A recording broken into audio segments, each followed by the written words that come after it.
Pernah nggak kepikiran ingin usaha ini atau ingin usaha itu kayaknya menggiurkan ya? Kayaknya menjanjikan ya? Kayaknya laku gitu. Tapi kamu ragu-ragu untuk memulainya. Nah, di video kali ini, mari kita kupas tentang kenapa sih susah untuk memulai usaha atau bisnis dan bagaimana sih cara untuk mengatasinya biar akhirnya kita punya usaha. Jika kamu terapkan solusi yang nanti saya jelaskan, saya jamin kamu pasti bisa punya usaha. Jangan kemana-mana, simak videonya sampai selesai.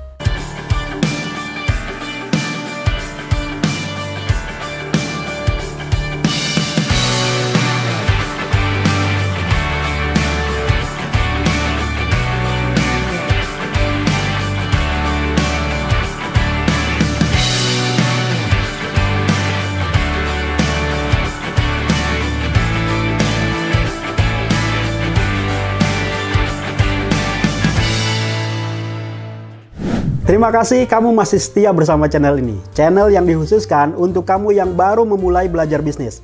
Sebelumnya, bantu subscribe channel ini ya. Dan nyalakan tombol loncengnya supaya channel ini terus berkembang.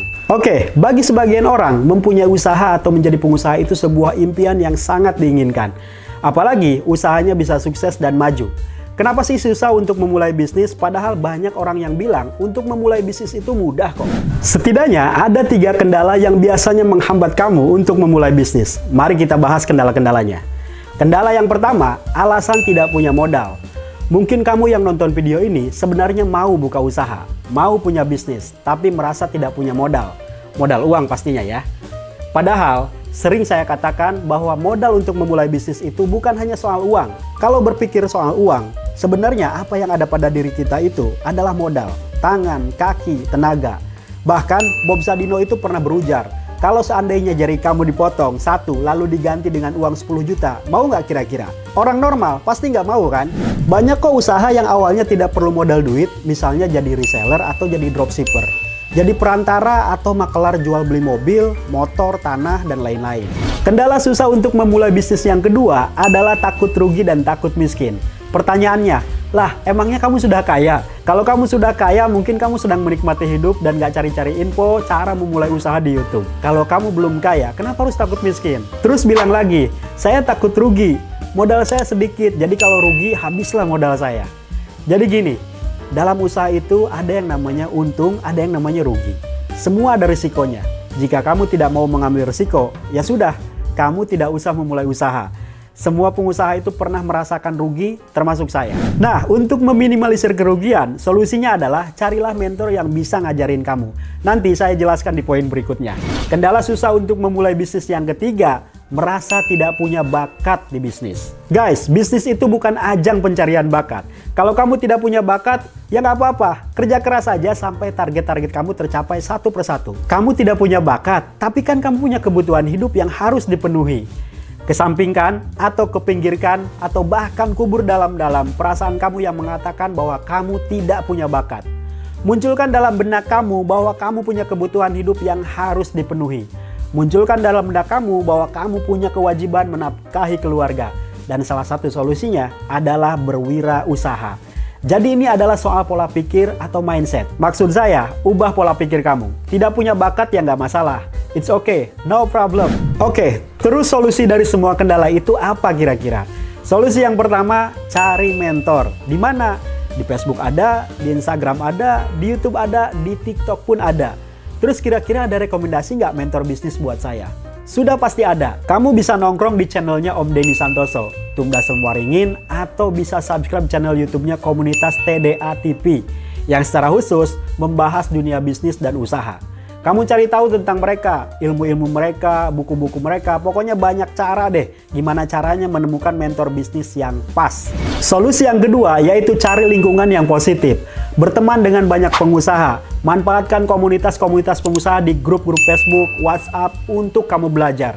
Jika kamu sudah belajar dengan mentor bisnis atau coach bisnis, biasanya ada komunitasnya tuh. Dan di komunitas itu, kamu akan mendapatkan pengalaman-pengalaman yang berharga dari anggota komunitas tersebut. Yang paling mudah yang bisa kamu lakukan saat ini, meluncurlah ke Facebook. Cari grup komunitas pengusaha. Misalnya kayak saya yang gabung di komunitas TDA atau Tangan di Atas. Silahkan, sesuaikan dengan minat dan keahlian kamu mau usaha apa yang kira-kira menarik untuk dijalankan. Solusi yang ketiga, beli dan baca buku tentang bisnis.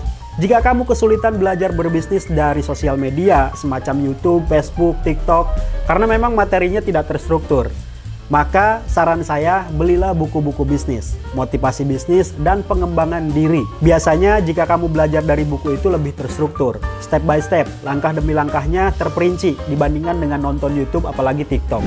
Yang harus kamu tahu bahwa salah satu kebiasaan orang-orang sukses itu selalu menyempatkan untuk membaca buku. Lanjut solusi yang keempat, ganti tontonan kamu dengan video-video positif, penyemangat, dan inspiratif. Ganti tontonan kamu dengan video-video bisnis seperti channel ini pastinya. Pokoknya channel yang bisa memberi kamu ilmu, penyemangat, motivasi, dan inspirasi. Solusi yang terakhir, action. Kamu ingin memulai usaha, memulai bisnis, kamu sudah membaca buku-buku bisnis, menonton video-video bisnis, mengumpulkan banyak informasi, tapi tidak ada action, ya percuma saja.